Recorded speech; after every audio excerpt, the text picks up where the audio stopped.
Hello,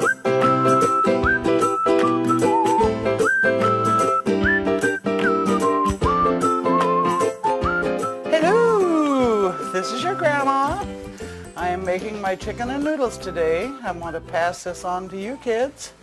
So when it comes Christmas time and I'm in the home someplace toddling around, you can make your own chicken and noodles.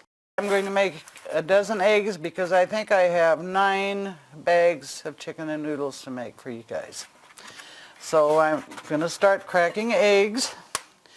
And I want to show you a little hint. Rachel Ray said this works, and we're going to see.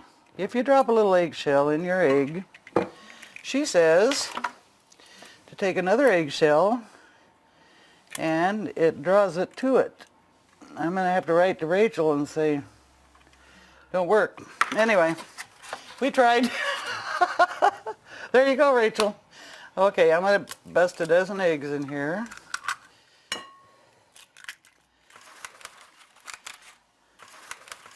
Guess what, kiddies? I got an eggshell. Let's see if it works. It did. Well, I'll be darned. Rachel wasn't wrong. Okay, there we go. This many, I don't know how to tell you how much salt, but this is a batch of noodles, so I'm going to throw that in. I suppose that's about a tablespoon for a dozen.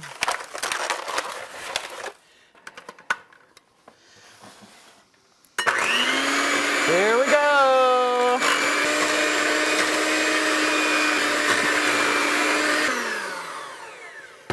Okay, now I'm going to add a little milk, and I don't know what that does, but it does help make them tender so they don't dry, and that's not very much, but it makes a difference. A lot of people, if they want their noodles to be real yellow, that's because they added yellow food coloring, not because they had a lot of yolks.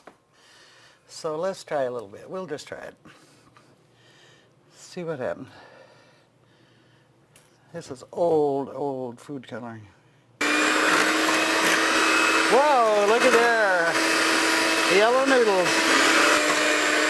And now we're going to start adding some flour. And where'd my cup go? Here it is.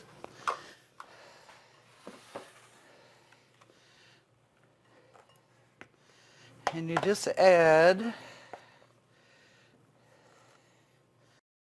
keep adding flour till it gets to this stage where you can roll it out. So with this many noodles, I'll be adding quite a bit of flour. I could run the mixer in this a little bit to help.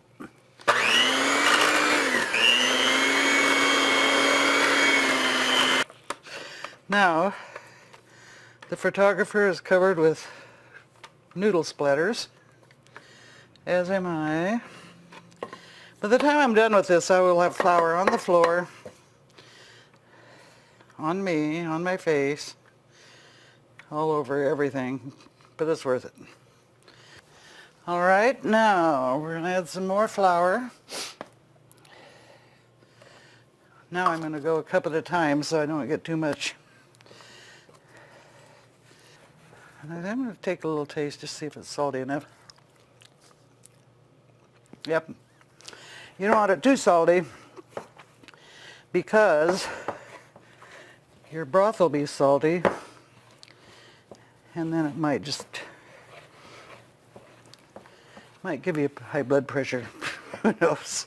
I could mix in a little more.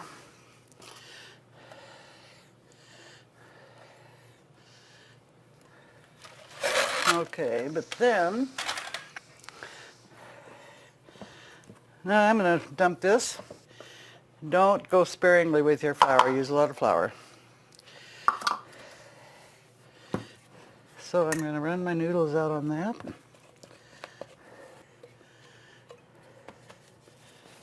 Yeah, I just like to get everything out of my bowl because I'm waste not, want not. I'll just start mixing in by hand, and you knead it till you get it heavy enough where you think it might, you can roll it out without it sticking all over everything.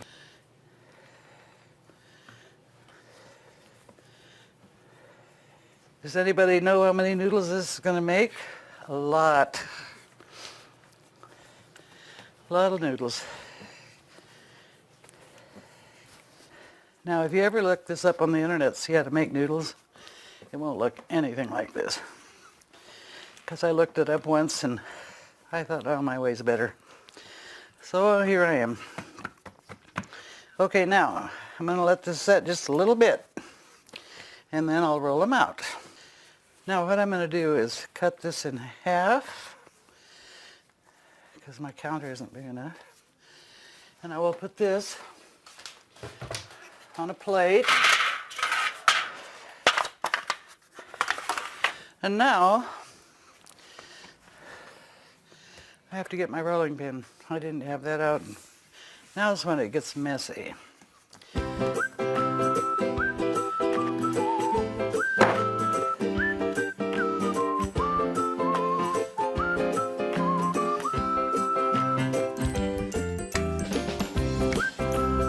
Roll them out really thin. Keep a lot of flour on it so they won't stick on the table.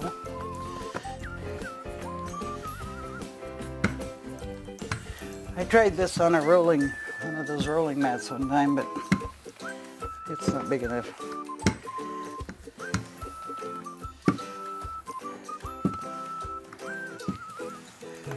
It's getting bigger. And that's what she said. Nasty grandma. Okay. Now I make sure there's a lot of flour on them.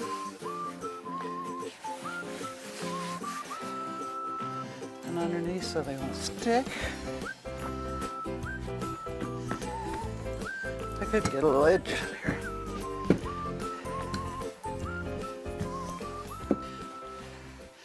Okay, I have my cutting board and a knife and flour all over me. I told you it'd get worse. And here's how I cut my noodles. Some people roll them. I cut them in little strips.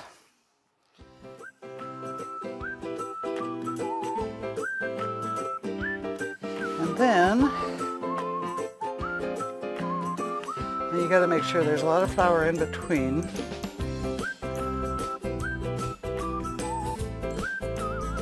See what they do if you don't, it sticks. And I'll just stack these up.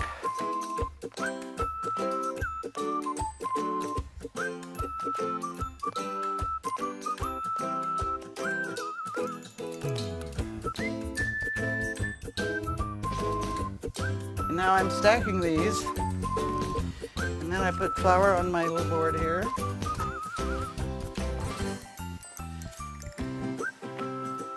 And now, brush some flour aside.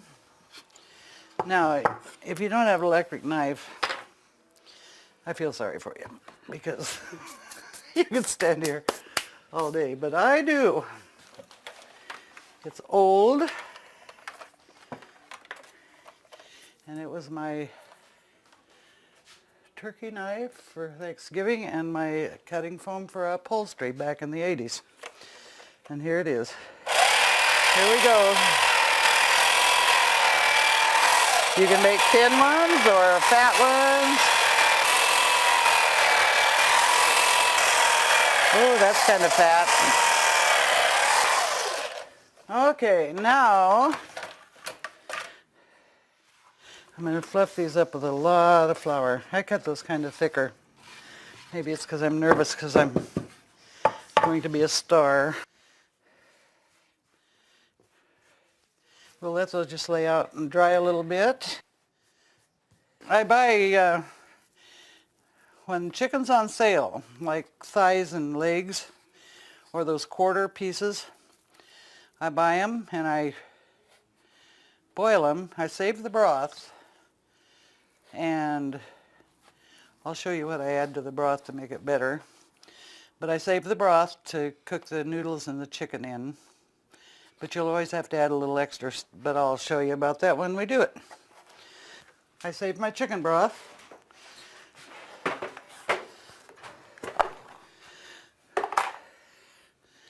I'm going to skim off just a little bit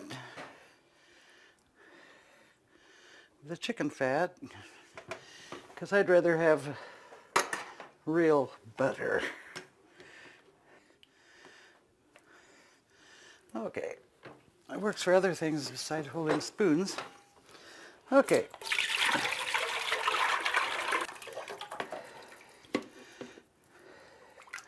There's my broth. Now, we'll have to turn that and get it going to a boil before I can put in my noodles. So I will clean myself up, have a glass of wine, and I'll be right back. While we were breaking, I finished cutting up the noodles, so now I have a double batch on the table. I had broth enough for only half a pan. So when I don't have enough broth for the amount of noodles I have, I use like chicken seasoning base, broth base, and this is a really good brand. And so I will put that in here. Now I have enough broth. Now we'll set this aside and I'll show you how to put the noodles in this because this has to heat up and I need to put my chicken in. And the chicken's already in here.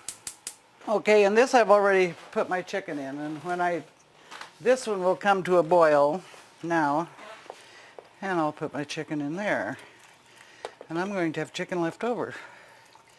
Now we're going back to the noodle table, and I'll show you what I do. Because another relic from the past, my mother's sifter. Okay, if you put all this flour in with your broth, you'd have nothing but glue. So what I do, I put my noodles in, shake them with the flour off. What trouble women have to go through to keep their family fed and fat. Okay, I'll do that much because this pot's ready to go. Now you sprinkle this in little by little so they don't stick together. And you kind of have to guess how big they're going to swell up to see how thick your broth is going to be. Because the flour does make your broth. See how nice and yellow those are? Food coloring makes a big difference. The flour is going to thicken the soup. Then we'll add some butter and pepper. Now we have to let these just cook down for a while. Give them 15 minutes probably. I'm going to add some pepper.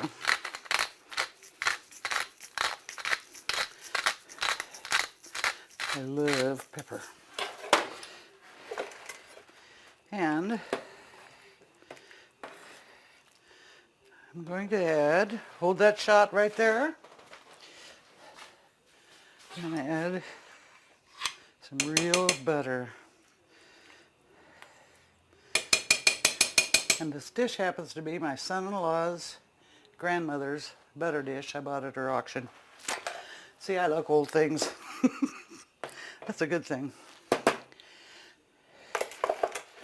Okay, we'll let that just enough so it's bubbling, and stir it often so the noodles don't stick to the bottom.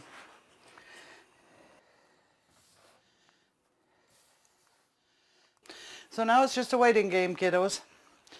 So take a break. Let's give it a try here. We're finished, friends. And kitties, look at that. Isn't that wonderful? The best way to eat these chicken and noodles is over a big pile of mashed potatoes. Put a little pepper on, as Emerald would say, bam. How's that?